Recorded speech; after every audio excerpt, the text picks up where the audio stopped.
ఇంద్రుడు, సుబ్రహ్మణ్యుడు, విష్ణువు ఎంత గొప్ప వాళ్ళయ్యారో చెప్పలేను. కారణం మాత్రం అమ్మవారి తాంబూలపు పిడచ తినడం. చెప్పారా ఎంత గొప్పవాళ్ళు? చెప్పడం సాధ్యం కాదు, చెప్పను. కానీ కారణం చెప్తాను. అమ్మవారి తాంబూలపు పిడచ వాళ్ళు తిన్నారు. వెళ్ళి దగ్గరికి వచ్చినప్పుడు పెట్టింది, పిల్లలు కాబట్టి ఆవిడ బిడ్డలు వాళ్ళు పెట్టింది. ఎంత గొప్ప వాళ్ళు అయ్యారు? ఎవడి తరం చెప్పడం? చెప్పను. ఎంత గొప్ప వాళ్ళు అయ్యారో అని వదిలేశారంతే. అలా చెప్పే శంకరులు మణికర్ణికని స్తవం చేశారు. ఆయన ఆ స్తవం చేసినప్పుడు ఒక మాట చెప్పారు. ఆయన అన్నారు, మధ్యాహ్నే మణికర్ణికా స్నపనజం పుణ్యం నవక్తుం క్షమః. గంగానది స్నానం చేసేటప్పుడు అన్ని వేళలా చేస్తారు, కానీ సాధారణంగా కేదారేశ్వరలింగాది దర్శనములను చేసేటప్పుడు ప్రాతకాల స్నానమే గొప్పది. కానీ ఒక్క మణికర్ణికలో స్నానం చేస్తే మాత్రం ఖచ్చితంగా 12 గంటలకి చెయ్యాలి. మిట్ట మధ్యాహ్నం 12 అయ్యేటప్పటికీ మణికర్ణిక హ్రదంలో స్నానం చేయాలి. స్నానం చేసి పైకి రావాలి. పైకొచ్చి ఆతడి బట్టలతోటే మణికర్ణికకి ఎదురుగుండా నిలబడి స్తవం చెయ్యాలి మణికర్ణికని. అలాంటి స్తవం ఎవరు చేస్తారో, ఎవరు మధ్యాహ్నం మణికర్ణిక ఘట్టంలో స్నానం చేస్తున్నారో, స్నానం చేయడం అంటే తల మునిగేటట్టు, ఇవాళ గంగలో చేసినట్టు ఎవరు చేస్తున్నారో, మధ్యాహ్నే మణికర్ణికా స్నపనజం పుణ్యం నవక్తుం క్షమః స్వీయై రబ్దశతై చతుర్ముఖధరో వేదార్థ దీక్షా గురు యోగాభ్యాస బలేన చంద్రశిఖర తత్పుణ్యపారంగతః త్వత్తీరే ప్రకరోకరోమి పురుషం సుప్త పురుషం నారాయణం వా శివం అన్నారు శంకర భగవత్పాదులు. మధ్యాహ్నే మణికర్ణికా స్నపనజం, మిట్ట మధ్యాహ్నం 12 గంటల వేళ మణికర్ణికా తీర్థంలో మునిగి పైకొచ్చి నిలబడి అదే తడి బట్టలతో గంగానది వంక చూస్తూ, మణికర్ణిక వంక చూస్తూ ఎవరు స్తవం చేస్తారో, మణికర్ణిక స్తవం చేస్తారో వాళ్ళకి ఖాతాలో పడేటటువంటి పుణ్యం ఎంతది? నవక్తుం క్షమః, నే చెప్పలేను. ఎవరు? నేను కాదు, శంకర భగవత్పాదులు. ఎవరు? అపరశంకరుడు. నీ చెప్పలేనన్నారు ఆయన. పోనీ అండి, ఎవరు చెప్తారు? స్వీరబ్దశతై చతుర్ముఖధరో వేదార్థ దీక్షా గురు. 4 ముఖములతో 4 వేదములను వేదార్థమును చెప్పగలిగిన సమర్థుడైనటువంటి బ్రహ్మగారు 4 ముఖములతో 100 సంవత్సరముల పాటు చెప్పినా రాత్రింబవళ్ళు మణికర్ణికా తీర్థ స్నాన వైభవమును చెప్పలేడు. కుదరదు. ఆయన కూడా చెప్పలేడు. ఎన్నేళ్ళు? 4 ముఖములతో 100 ఏళ్ళు. ఆయన ఏం చెప్తుంటాడు? 4 ముఖములతో 4 వేదాలని, 4 వేదముల యొక్క తాత్పర్యాన్ని చెప్తాడు. ఆయన చెప్పలేడు. స్వీయై రబ్దశతై చతుర్ముఖధరో వేదార్థ దీక్షా గురు యోగాభ్యాస బలేన చంద్రశిఖర తత్పుణ్య పారంగతః త్వత్తీరే ప్రకరోతి సుప్త పురుషం నారాయణం వా శివం. అమ్మా, మణికర్ణికా తీర్థంలో స్నానం చేసినటువంటి వ్యక్తి అటువంటి గొప్ప యోగాన్ని పొంది, గొప్ప శక్తిని పొంది, అటువంటి శక్తి కారణం చేత, ఆ పుణ్య విశేషం చేత అతను ఒడ్డున తిరుగుతున్నప్పుడు దేవతల యొక్క కంటికి ఎలా కనపడతాడో తెలుసా? లోపల శివభక్తి తత్పరుడైతే చంద్రశేఖరుడిగా కనపడతాడు. లోపల విష్ణుభక్తి తత్పరుడైతే అతను సాక్షాత్తు శ్రీ మహావిష్ణువు కదులుతూ కనపడతాడు. అమ్మా, ఇక వాడు అక్కడ ప్రాణమే వదిలితే అంటే నా ఉద్దేశం బలవంతంగా చచ్చిపోమని కాదు. ఎవరైనా కాకతాళీయంగా ఆయుర్దాయం అయిపోయి మరణిస్తే ఇక వాడు ఏ స్థితిని పొందుతాడో చెప్పడం కష్టం. అంత గొప్ప స్నానం మణికర్ణికా స్నానం. నాకు తెలుసు, వేదిక దిగ్గానే మీకు అనుమానం వస్తుంది. మణికర్ణికా స్నానానికి వెళ్ళేటప్పుడు పొద్దున్న ఇంట్లో చెయ్యాలండి. పొద్దున్న ఇంట్లో స్నానం ఎందుకు చెయ్యాలి? సంధ్యావందనం చేసుకోవడానికి చెయ్యాలి. సంధ్యావందనం చేసుకోవడానికి స్నానం చేస్తానంటే నది నిన్ను ఎందుకు వద్దంది? వద్దందే. పొద్దున్న చేసి వచ్చావా చెయ్యకుండా వచ్చావా అన్నదాంతో నదికేం సంబంధం? నీకు తెల్లవారుజామున ప్రాయశ్చిత్తంతో లేకుండా సంధ్యావందనం చేసేసుకుందాం ఉంది. చేసుకో, ఎవరొద్దన్నారు పొద్దున్న? మధ్యాహ్నం వరకు అలా ఉండి పాచిముఖంతో అన్నం తినేయమని ఎవరు చెప్పారు? స్నానం లేకుండా ఇంట్లో స్నానం చేయి, సంధ్యావందనం చేసుకో, మధ్యాహ్న స్నానానికి మణికర్ణికకి వెళ్ళు. ఎవరెవరు కాశీ పట్టణానికి వస్తారో వాళ్ళందరూ మణికర్ణికలో స్నానం చేసి తడి బట్టలతో నిలబడి మణికర్ణికా స్తవం చేసి వెళ్ళాలి. దాని చేత విశేషమైన అభ్యున్నతిని పొందుతాడు. శివకేశవ అభేదమైన దృష్టితో, శివకేశవులు అంత ఒకటిగా ఉంటారన్న భావనతో, అంత పరమభక్తితో నమస్కారం చేస్తూ చెయ్యాలి చక్కగా. అందుకే కాశీపట్టణంలో ఒక నియమం చెప్తారు. ఇక్కడ ఒకానొకప్పుడు ఒక ఆఖ్యానం జరిగింది. ఆ ఆఖ్యాన సమయంలో యమధర్మరాజు గారు తన దూతల్ని పిలిచాడు. పిలిచి, ఒరే నేను మీతో ఒక రహస్యం చెప్తాను రా, 108 నామములు చెప్తాను మీకు. ఈ 108 నామములో శివనామములు ఉంటాయి, కేశవనామములు ఉంటాయి. సాధారణంగా విష్ణు అష్టోత్తరం ఉంటుంది, శివాష్టోత్తరం ఉంటుంది. ఇప్పుడు నేను చెప్పే అష్టోత్తరం ఏమిటో తెలుసా? శివుడికి కేశవుడికి కలిపి ఉంటుంది. ఇది ఎప్పుడైనా ఎక్కడైనా ఎవరైనా చదివితే నేను గుర్తుపెట్టుకుంటాను. గుర్తుపెట్టుకుని వాడి పేరు రాసి మీకు ఇస్తాను. పొరపాటున కూడా వాడిని ఇక మీరు తీసుకురాకండి. కాళ్ళు పట్టి లాగడం, వాడిని నెత్తి మీద తన్నడం, వాడి గోళ్లలో గుండు సూదులు గుచ్చడం, ఇలాంటివి మనకు అక్కర్లేదు. అటువంటి వాడు ఎవరైనా ఈ 108 శివకేశవనామములను కలిపి చెప్తే, నే చెప్పినవి, అటువంటి వాడి జోలికి వాడి ప్రాణోత్క్రమణ సమయంలో మీరు వెళ్ళవద్దు. శివపార్షదులో విష్ణు పార్షదులో వెళతారు. అంటే దాని ఉద్దేశం నోటితో చెప్పి లోపల ఇంకోలా ఉండమని కాదు. శివకేశవుల ఇద్దరి యందు అంత సమాన భక్తితో ఉండాలి. వాళ్ళిద్దరు ఒక్కటే. అందుకే వాళ్ళిద్దరి సంబంధం దంపతీ సంబంధంగా చెప్తారు. ఎందుకనంటే మీరు ఒక్కటే గుర్తుపెట్టుకోండి, నా భార్య మీరు ఆయన్ని చేరతీకండు సుమా, లేనిపోని ఇబ్బంది అని 4 మాటలు అందనుకోండి, నేను విముఖుడనవుతాను కదూ. లేకపోతే మీరు నా దగ్గరికి వచ్చి ఏమిటో మీరు ఇన్ని చెప్తారు చక్కగా, ఆ పనికి మళ్ళీ ఆవిడ ఎక్కడ దొరికిందండి మీకు అన్నారనుకోండి, మీరు నాకు సన్నిహితులు కాగలరా? కాలేరు కదా. లేకపోతే మా ఆవిడ దగ్గరికి వెళ్ళి, ఏమిటోనమ్మా మీరు ఇంత ధార్మికులు, ఇంత నెమ్మదిగా ఉంటారు, అసలు ఎప్పుడు గట్టిగా మాట్లాడరు, మీ ఆయన అప్పుడప్పుడు మైకులో కోపడతాడు, పైగాను ఆ కోపిష్టి ఆయన నీకు ఎక్కడ దొరికాడమ్మా అన్నారనుకోండి, మీరు మా ఆవిడికి సన్నిహితులు కాగలరా? తేలిక మార్గం ఏంటంటే, అమ్మాయి అంత అదృష్టవంతులు, నేను పనికి వచ్చిన వెంటనే పనికి మాలిన వెంటనే పక్కన పెట్టండి, మీ ఆయన ఎంత గొప్పవాడో అన్నారనుకోండి, మా ఆవిడ పొగిపోతుంది. మా ఆవిడ పనికి వచ్చేదో పనికి మాలిందో పక్కన పెట్టండి, ఏమి నీ అదృష్టం అయ్యా, ఎంత మంచి భార్య అయ్యా అన్నారనుకోండి, నేను పొంగిపోతాను కాదు. ఈ లక్షణం నా ఒక్కడికే ఉందని మీరు అనుకోకండి. పార్వతీ పరమేశ్వరులకి లక్ష్మీనారాయణులకి కూడా ఉంది, తెలుసా? ఇది నాకు మీకే కాదు, నేనే కాదు, ఏం మిమ్మల్ని వదిలేశాను అనుకుంటున్నారేమో, మీకు కూడా. ఎందుకో తెలుసా? అసలు శ్రీమన్నారాయణుడు 100 కవచములు కట్టు కూర్చుంటాట ఎప్పుడు రాక్షసులు వస్తుంటారో స్వర్గలోకం మీదకని. శ్రీయైః సమస్త చిరతివిధాన వ్యసనం హరేః అంగీకారభిరయ రోకైః సార్థయజ్ఞై కృతోంజలిః ఉల్లాస పల్లవి తపాలిత సప్తలోకీ నిర్వాహకోరకిత నీమ కటాక్షలీలాం శ్రీరంగహర్మ్యతలమంగళ దీపరేఖాం శ్రీరంగరాజమహిషీం శ్రియమాశ్రయామః అనుకలతనుకాండాలింగనారంభశుంభత్ ప్రతిదిశ భుజశాఖా శ్రీసఖానోకహర్ది స్థననయనుగుళుచ్ఛస్పార పుష్పద్విరేపా రచయితు మయి లక్ష్మీ కల్పవల్లీ కటాక్షాన్ యద్భ్రూభంగాః ప్రమాణం స్థిరచర రచనా తారతమ్యే మురారే వేదాంతాః తత్వచింతాం మురభిదురసి యత్పాదచిన్మై తరంతి భోగోపోద్ఘాతకేళీ చులికిత భగవద్వైశ్వరూప్యాను భావా సానశ్రీః అస్పృణీతాం అమృతలహరిధీలంగనీయైః అపాంగైః యత్యావత్తవ దైవతం అంటూ ఆయన ఇన్ని కవచములు కట్టుకుని కూర్చున్నా రాక్షసుల యొక్క బాణములకు పిట్లిపోవుటవి. అమ్మవారి దగ్గర శ్రీ మహావిష్ణువు దగ్గరికి వెళ్ళి లక్ష్మీదేవిని స్తోత్రం చేస్తే, అబ్బా మా ఆవిడ ఇంత గొప్పదని అండంలో 100 కవచములు పిట్లిపోయేట, అంత సంతోషపడిపోతాడే. ఇక నా బోటివాడికి మీ బోటి వాళ్ళకి పెద్ద విశేషం ఏందండి?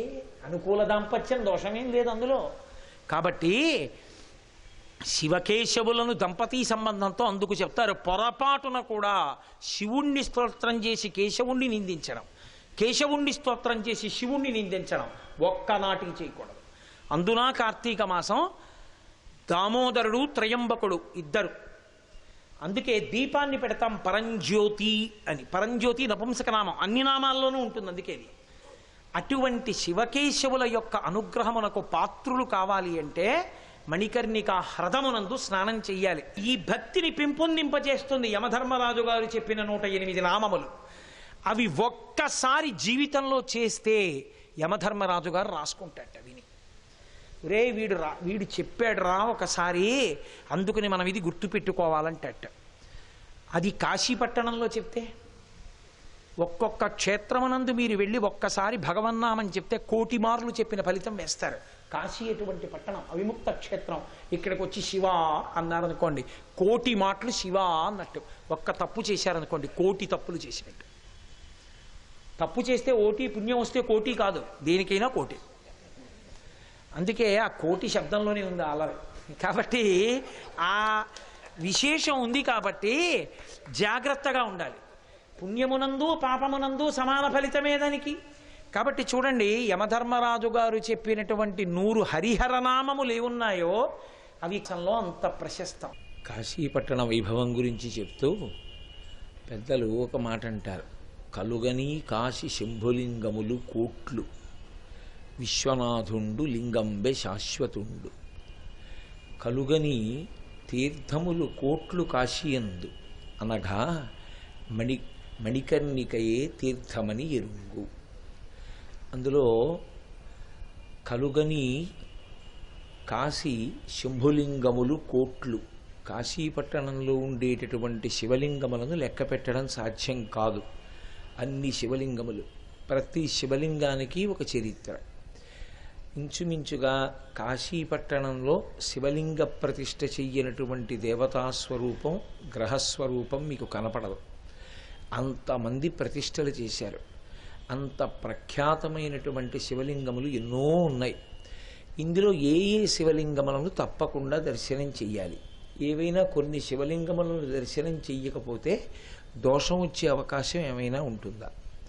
లేకపోతే కాశీపట్టణానికి వెళ్ళినటువంటి వాడు ఈ శివలింగములలో వీటిని ఈ ప్రయోజనముల కొరకు దర్శనము చేసి తీరాలన్న నిబంధన ఏమైనా ఉంటుందా అంటే, మీకు ఉన్న అవకాశాన్ని అనుసరించి కాశీపట్టణంలో ఉండేటటువంటి శివలింగములను దర్శనం చేయడం మంచిది. కానీ కాశీపట్టణంలో ఎన్ని శివలింగములు ఉన్నప్పటికీ శాశ్వతమైనటువంటి శివలింగం మాత్రం ఒక్క విశ్వనాథలింగము మాత్రమే. ఎందుచేత అంటే, నేను మీతో ఒక మాట మొట్టమొదటి రోజునే మనవి చేశాను, దీనికి అవిముక్తము అని పేరు.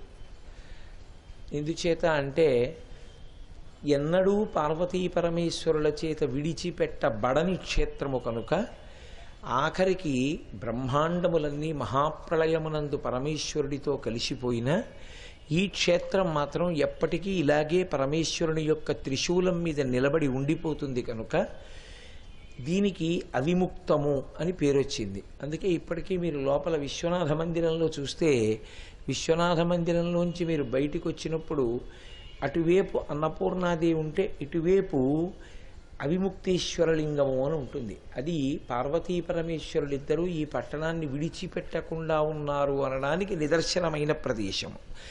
అక్కడే వాళ్ళిద్దరూ ఉంటారు అనడానికి గుర్తు. కాబట్టి అవిముక్తం. అలాగే ఇటువైపుకి వస్తే లక్ష్మీనారాయణులు, విఘ్నేశ్వరుడు, అటు వెడితే పార్వతీదేవి, ఇటు అన్నపూర్ణ, మధ్యలో విశ్వనాథలింగం. ఇది స్థూల స్వరూపం.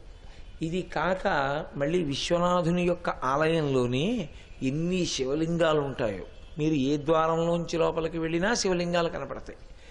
అయితే అన్నీ చాలా గొప్ప గొప్ప లింగములే. అసలు ఒక కోణంలో ఆలోచన చేసినప్పుడు ఆత్మావై పుత్రనామాసి, తండ్రి ఎలా ఉంటాడో కొడుకు అలా ఉంటాడు. కాశీ పరమేశ్వరునికి భార్యా సమానురాలుగా చెప్పబడింది ఈ పట్టణం. కాబట్టి పరమేశ్వరుడు ఎలా ఉంటాడో అలాంటి లింగాలే చాలా ఉంటాయి కాశీలో కూడా. ఉన్నా ఇవన్నీ కూడా శాశ్వతమైన శివలింగములు మాత్రం కావు. అన్ని శివలింగములు, అన్ని లింగముల యొక్క స్వరూపము ప్రళయమునందు లయము కాకుండా నిలబడగలిగినటువంటి స్వరూపమున్నవి కావు. ఒక్క విశ్వనాథలింగము ఏదైతే ఉందో ఆ శివలింగం ఒక్కటి మాత్రం కాలమునందు యుగములు మారిపోయినా, కొత్త కొత్త యుగములు ఏర్పడుతున్నా, లోకములు ప్రళయమునందు పరమేశ్వరునిలో లీనమైపోయినా విశ్వనాథలింగం మాత్రం శాశ్వతంగా అలా ఉండిపోతుంది. అసలు పరమేశ్వరుని యొక్క సంహార ప్రక్రియయే అత్యంత కారుణ్యముతో కూడుకున్నదై ఉంటుంది. చాలామంది అది ఉగ్రస్వభావముతో కూడినదై ఉంటుంది అని భావన చేస్తూ ఉంటారు. కానీ నిజానికి పరమేశ్వరుడు మహాకారుణ్యమూర్తి అయి జీవులను తనలోకి కలుపుకుంటూ ఉంటాడు. అలా జీవులను తనలోకి కలుపుకుంటాడు కనుక ఆయన కారుణ్యమూర్తి. నిజానికి సాధన చేత మనుష్యుడు ఆయన్ని పొందాలి. కానీ మనం ఆయన్ని పొందలేకపోతున్నామని ఆయనే మనని పొందుతాడు. ఆయనే మనని మహాప్రళయమునందు పొందేటటువంటి ప్రక్రియలో కేవలము మనుష్యులు కాదు, సమస్త జీవకోటి ఉంటుంది. అందుకే అది కారుణ్యంతో కూడుకున్నదే తప్ప అది ఏమీ కూడా ఇబ్బందితో కూడుకున్నటువంటిది కాదు. అందుకే పరమేశ్వరుని యొక్క స్వరూపమే కారుణ్య స్వరూపం, పరమకారుణికుడు ఆయన. అటువంటి విశ్వనాథమూర్తి ఎవరున్నారో ఆయన ఇన్ని యుగములో దాటిపోతున్నా సరే శాశ్వతంగా నిలబడిపోయినటువంటి శివస్వరూపమునకు ప్రతీక మంగళమూర్తి అయినటువంటి విశ్వనాథలింగము. అందుకే శంకర భగవత్పాదులు ఒక చోట అంటారు, బ్రహ్మమస్తకావలి నిబద్ధతే నమశివాయ అంటారు. ఒక్కొక్క యుగం ప్రారంభమైనప్పుడు బ్రహ్మగారి స్థానం నిర్ణయింపబడుతుంది. నిర్ణయింపబడినప్పుడు ఇంటికి పెద్దవాడు బ్రహ్మగారు. ఎందుకంటే వేదాన్ని ప్రమాణంగా తీసుకుని ఆయన ఈ లోకములన్నింటినీ సృజిస్తాడు. ఆయన ఈ జీవులన్నింటినీ కూడా తయారు చేస్తాడు. శరీరం ఇచ్చి కర్మఫలాన్ని అనుభవించండి అని పంపిస్తూ ఉంటాడు. అయితే ఇక్కడ మళ్ళీ ఇంకో అనుమానం వస్తుంది. అలా అనగానే కర్మఫలాన్ని అనుభవించండి అని పరమేశ్వరుడు పంపించినది నిజమైతే ఇక మేము పుణ్యం చేసుకోవడం, మేము సాధన చేసుకోవడం అన్న మాట ఎక్కడుంది అసలు? ఇప్పుడు ఒరే నువ్వు సాయంకాలం కాశీలో ప్రవచనం చెయ్యి నా నుదుటిన రాశాడు అనుకోండి. కాశీలో సాయంకాలం అయ్యేటప్పటికీ నిద్రపట్టేయాలని మీ ముఖాన రాశాడు అనుకోండి. మీ ముఖాన అంటే మీరని కాదు నా ఉద్దేశం, ఎవరో వేరొకరి ముఖాన. వాడు వచ్చి నీ ముఖాన ప్రవచనం చేయమని రాశాడు, నువ్వు చేసావు. నా ముఖాన నిద్రపోమ్మని రాశాడు, నాకు అదే సమయానికి నిద్ర వచ్చి నిద్రపోతున్నాను. ఏమిటి దోషం? నాదే తప్పు. బ్రహ్మగారు అలా రాశారు, ఈ ఉపాధి అలా నడుస్తోంది. ఆవిడన్ని కార్యక్రమాలు చెయ్యాలని రాశాడు, చేస్తారు. మన నుదుటన వ్రాయబడి లేదు, మనం చెయ్యం, నాదే తప్పు. దానికి చెయ్యలేదని నన్ను శిక్షించడం ఎందుకు? చేశారని ఒకరిని మెచ్చుకోవడం ఎందుకు? ఈశ్వరుడు ఆయనేగా చేయమన్నది. నువ్వు చేస్తావన్నాడు, ఆయన వాక్కు జరిగింది. నువ్వు చేయవన్నాడు, చేయలేదు. దానికి మళ్ళీ నువ్వు చేయలేదని నన్ను శిక్షించడం ఎందుకు? నువ్వు చేశావని ఇంకోటి నెత్తి మీద పెట్టుకోవడం ఎందుకు అని ఒక మెట్ట వేదాంతం అంటారు. ఒక ప్రశ్న వేస్తూ ఉంటారు. ఈశ్వరుడు మనుష్య ప్రాణికి బుద్ధినిచ్చాడు. ఈ బుద్ధి ప్రధానంగా దేనికి ఇవ్వబడుతుందంటే వాసనా బలాన్ని జయించడం కోసం ఇస్తాడు. లేకపోతే ఈ సమస్త వాంగ్మయము ప్రయోజన రహితము. వివేకానంద స్వామి ఒక చోట అదే అంటారు. నిజంగా ప్రాచీన కాలం నుంచి ఉన్నటువంటి వేదము, పురాణములు, కావ్యములు ఇప్పుడు ఉన్నటువంటి లేదా రాబో కాలంలో సాధకుని యొక్క ప్రశ్నలకు జవాబులు చెప్పలేవు అని నువ్వు సహేతుకంగా నిర్ణయించుకుని ఉంటే వాటిని నీ కిటికీలోంచి విసిరేయి, నాకేం అభ్యంతరం లేదన్నారు. అలా ఎన్నటికీ విసిరివేయబడవలసిన స్థితిని కల్పింపబడవలసినవి కావని వివేకానంద స్వామికి తెలుసు. అందుకే ఆయన ఆ మాట అన్నారు. పరమేశ్వరుడు ఒక్క మనుష్య ప్రాణికి బుద్ధినిచ్చాడు. ఈ బుద్ధి చేత ఏం చేయవలసి ఉంటుందంటే వాసనాబలాన్ని గెలవాలి. వాసనాబలాన్ని గెలవడానికి బుద్ధి దేనికి ఉపయోగపడాలంటే వాంగ్మయాన్నంతటినీ ఆధారంగా తీసుకుని, గురువాక్యాన్ని ఆధారంగా తీసుకుని, శాస్త్రాన్ని ఆధారంగా తీసుకుని వాసనని గెలిచి తాను సద్వాసన యందు నిలబడగలగాలి. వాసన అన్న మాటకి మళ్ళీ నేననేది ఏదో శబ్దస్పర్శ రసరూప గంధముల యందు ఒక తన్మాత్ర అయినటువంటి గంధమును గురించి నేను మాట్లాడటం లేదు. వాసన అన్నది గత జన్మల యందు జీవుడు దేని యందు అనురక్తుడై ఉన్నాడో ఆ అనురక్తిని మనసు ప్రాణోత్క్రమణ సమయమునందు మూట కట్టుకుని బయటికెడుతుంది. అది దానికి ఉండే లక్షణం. రుచి వాసన ఈ రెండు మనసు పట్టుకునేటటువంటి పెద్ద యంత్రాంగం. ఏదో ఒక వస్తువు గురించి తెలుసుకుంటాడు, లేదా దీని రుచి ఇలా ఉంటుంది అని తెలుసుకుంటాడు. తెలుసుకున్నది దేనికి పనికి రావాలంటే అసలు యథార్థమునకు ఈ రుచి రుచా, ఈ సుఖము సుఖమా అని త్రోసివేయడానికి పనికి రావాలి. వేదము కొన్ని సుఖములను అనుభవించమని చెప్పింది, అందులో ఏమీ అనుమానం ఏం లేదు. ఈ సుఖం నువ్వు అనుభవించవచ్చని చెప్పింది వేదం. అలా చెప్పినవి ఏమున్నాయో అవి యజమాని అనుభవించవచ్చు, దోషం లేదు. నేను మీతో ఒక ఉదాహరణ చెప్పాలంటే, మధుర పదార్థం తినాలనుంది, తినచ్చు యజమాని, తప్పేం లేదు. గృహస్థాశ్రమ స్వీకారం చేసి భార్య యందు కామానురుక్తుడు కావచ్చు, దోషమేం లేదు. వేదం కేవలం అదొక్కటి చెప్పి ఊరుకోలేదు. నువ్వు మధుర పదార్థాన్ని కొంతకాలం అనుభవించి ఇది ఆనందమా, ఆనందమైనదైతే దీని యందు శాశ్వతత్వం ఉంటే నేను ఎంత తిన్నా ఆనందమే ఉండాలి. మరి కొంత తినేటప్పటికి దుఃఖం వస్తుంది, అబ్బా ఇంకొద్దు ఈ మధుర పదార్థం అనిపిస్తోంది, కాబట్టి దీని యందు లేదు, ఇది నాటకం. కానీ ఎంత అనుభవించినా సరే దేని యందు ఆనందమునకు పరిమితి లేదో, లోటు లేదో అది నిజమైన ఆనందము. మిగిలినవి సుఖ దుఃఖ స్వరూపములు. మనసు యొక్క ఆట. ఖ అంటే ఆకాశం, అది ఎప్పుడు అలాగే ఉంది. ఒక్కొక్కప్పుడు కొన్నింటిని చూసి సు బాగుందంటుంది, బాగుంది, చాలా బాగుందంటుంది, అప్పుడు సుఖ. మళ్ళీ అది అంటుంది ఇది బాగులేదంటుంది, దుఃఖ. అప్పుడు ఆకాశానికి మబ్బు కమ్మింది, దుఃఖ. బాగుందంటే సుఖ. సు మారింది, దూ మారింది, ఖ అలాగే ఉంది. ఆత్మ ఎప్పుడూ అలాగే ఉంటుంది. మనసు నాటకం ఆడుతూ ఉంటుంది. ఇది బాగుంది, ఇది బాగులేదు అన్న ద్వంద్వములు దేనివి అంటే కేవలము మనస్సువి. ఈ ద్వంద్వములకు వశపడి ఉండేటటువంటి వాడు జీవుడు, ద్వంద్వములకు ఎన్నడూ వశపడని వాడు పరమేశ్వరుడు. అందుకే వృషద్విచిత్రతల్పయోర్భుజంగముక్తికస్రజో గరిష్టరత్నలోష్టయో సుహృద్విపక్షపక్షయో తృణారవిందచక్షుషో ప్రజామహీ మహేంద్రయో సమప్రవర్తయన్మనః కదా సదాశివం భజే అంటారు. ఆయన అన్నిటి యందు సమానంగా ఉంటాడు. శీతలము ఉష్ణము అన్న రెండు మాటలు ఆయన దగ్గర ఉండవు. మనిషి గత జన్మలలో దేని యందు బాగా అనురక్తి పెంచుకున్నాడో ఆ అనురక్తి ఉండిపోతుంది ఇప్పుడు కూడా. ఈ జన్మలో మూట కట్టి తెచ్చుకుంటుంది మనసు. అందుకే మీరు చూడండి, జీవుడు తన వ్యవస్థని తాను అనుభవించవలసిన దాన్ని తాను తెచ్చుకుంటాడు. చంద్రశేఖరేంద్ర సరస్వతి మహాస్వామి వారు ఒకానొక పట్టణంలో విడిది చేసి ఉన్నారు చాతుర్మాస్యానికి. అక్కడికి సనాతన ధర్మమునందు పునర్జన్మ సిద్ధాంతమును అంగీకరించినటువంటి ఇతర సిద్ధాంతముల వారు కొంతమంది ఆయన్ని దర్శనం చేయడానికి వచ్చారు. ఆయనంటే చాలా గౌరవం, చాలా భక్తి. అందులో ఒక ఆవిడ పరమాచార్య స్వామి వారిని ఒక ప్రశ్న వేసింది.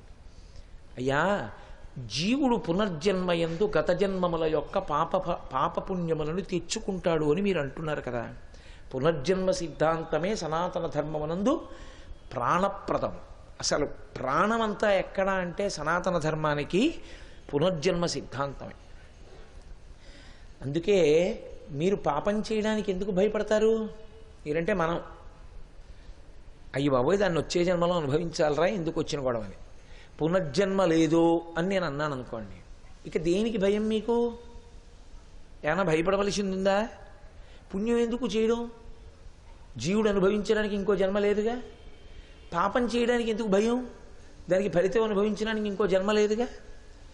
పునర్జన్మ సిద్ధాంతం ఎక్కడున్నదో అక్కడే ప్రవర్తన చాలా చక్క చేయబడుతుంది. ఎందుకంటే జీవుడు వాడే శరీరాలు మారతాయి. అనుభవం జీవుడిది. శరీరము దేని కొరకు అంటే జీవుడు సుఖదుఖములను అనుభవించడానికి శరీరము ఉపకరణం. ఇప్పుడు ఇది లేదనుకోండి, నేను ఎలా అనుభవిస్తాను సుఖదుఖాల్ని? అనుభవించడానికి లేదు. ఇప్పుడు ఇది ఉంది కాబట్టి దీనికి ఆకలి వేసింది, ఆకలి అన్న దుఃఖాన్ని అనుభవిస్తాను. ఇది ఉంది కాబట్టి దీనికి కడుపు నిండిందనుకోండి, అమ్మయ్య కడుపు నిండిందన్న సుఖాన్ని అనుభవిస్తాను. ఇది ఉందనుకోండి, ఇక్కడెక్కడో తెగిపోయిందనుకోండి, నాకు కాలు దగ్గర తెగిపోతే నిప్పెడుతూ ఉంటుంది, ఆ నిప్పెడుతున్నప్పుడు అబ్బా బాధ పెడుతోంది బాధ పెడుతోంది బాధ పెడుతోంది అని బాధపడుతుంటాను. బాధ జీవుడిది. జీవుడు బాధపడడానికి ఉపకరణం శరీరం. సుఖం జీవుడిది. జీవుడు సుఖపడడానికి ఉపకరణం శరీరం. మంచి ఎండగా ఉంది, పడుకున్నాను. బా ఏమిటో ఈ ఉక్కపోతాను, అటు తొల్లి ఇటు తొల్లి అటు తొల్లి ఇటు తొల్లి బాధపడుతున్నాను. ఉండండి గురువుగారు, మీకోసం ఎయిర్ కూలర్ పట్టుకొచ్చాం, ఇదిగో పెడతాం పడుకోండి అని పెట్టారు. ఇప్పుడు ఒంటికి చల్లటి గాలి తగిలింది. శరీరము తనంత తాను జడము, కర్మ జడము. లోపల ఉన్నటువంటి చిత్ చైతన్యం ఉన్నంతసేపే దీని గొప్పతనం. అందుకే చిత్ జడ గ్రంథి అని పేరు దీనికి. చిత్తు జడము కలిసి ఉంటాయి గ్రంథిగా. ఇప్పుడు దీనికి చల్లటి గాలి తగులుతోంది, అమ్మయ్య హాయిగా ఉందండి. ఎవరు? మనస్సు, సూక్ష్మ శరీరం అంది. అనగానే నాకు నిద్ర పట్టింది. అంటే ఇప్పుడు సుఖమునకు కారణమేది అనుభవించడానికి? ఇది లేదనుకోండి, ఇక సుఖం దుఃఖం అనుభవించడానికి ఏమైనా ఉందా? ఏం లేదు. కాబట్టి గత జన్మలలో పాప పుణ్యములను అనుభవించడానికి ఈ శరీరంతో వస్తాడు. పునర్జన్మయందు అది గొప్పతనం అని మీరు అంటున్నారు కదా. ఆ పునర్జన్మ యొక్క పాప పుణ్యములను తెచ్చుకుంటున్నాడనడానికి ఏమైనా నిరూపణ ఉందా అని అడిగింది ఆవిడ పరమాచార్య స్వామి. ఆయన ఏం అనలేదు. పరమాచార్య స్వామిని ఏదైనా ప్రశ్న వేస్తే వెంటనే జవాబు చెప్పేవారు కాదు. ఒక్క క్షణం ఆగి కళ్ళు మూసుకుని తర్వాత చెప్పేవారు. శ్రీ ఉమామహేశ్వర పరబ్రహ్మార్పణమస్తు. స్వస్తి.